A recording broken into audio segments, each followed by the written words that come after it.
Sedikitnya 7 orang tewas dan 140 terluka dalam bentrokan antara tentara dan massa yang memprotes kudeta Sudan. Pasukan militer Sudan juga dilaporkan pergi dari rumah ke rumah di ibu kota Khartoum untuk menangkap para provokator lokal yang menggerakkan unjuk rasa. Militer Sudan pada Senin, 25 Oktober 2021, merebut kekuasaan dari pemerintahan peralihan. Pemimpin kudeta, Jenderal Abdel Fattah al-Burhan, membubarkan Dewan Berdaulat, yang anggotanya berasal dari kalangan militer dan sipil. Dewan itu sebelumnya dibentuk untuk memandu Sudan menjadi negara demokratis setelah Presiden Omar al-Bashir digulingkan dari kekuasaan, melalui gelombang demonstrasi 2 tahun lalu.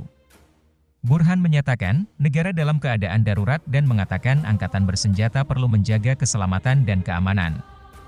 Ia berjanji bahwa pemilihan umum akan diselenggarakan pada Juli 2023 dan kekuasaan nantinya akan diserahkan kepada pemerintahan sipil terpilih. Apa yang saat ini sedang dialami oleh negara ini adalah ancaman dan bahaya nyata terhadap para pemuda serta harapan bagi negeri, kata Burhan. Kementerian Informasi Sudan, yang masih setia pada Perdana Menteri Abdallah Hamdok, mengatakan di Facebook bahwa penentuan status negara dalam keadaan bahaya menurut Undang-Undang Peralihan, hanya boleh dilakukan oleh Perdana Menteri. Karena itu, mereka menilai tindakan militer tersebut merupakan aksi kejahatan karena Hamdok masih merupakan pemimpin yang sah. Hamdok adalah ahli ekonomi yang juga mantan pejabat tinggi Perserikatan Bangsa-Bangsa. Dia ditangkap dan dibawa ke sebuah lokasi yang tak diungkapkan karena menolak mengeluarkan pernyataan mendukung pengambil alihan kekuasaan.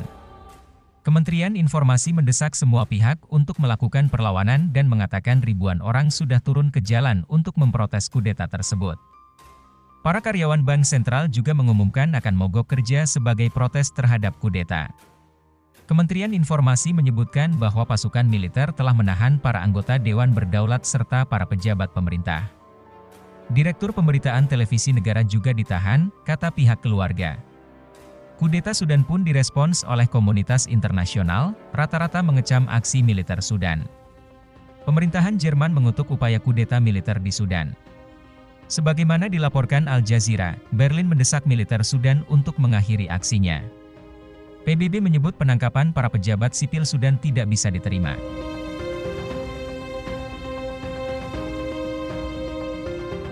Dewan Keamanan PBB kemungkinan akan membahas situasi di Sudan melalui pertemuan tertutup, kata beberapa diplomat.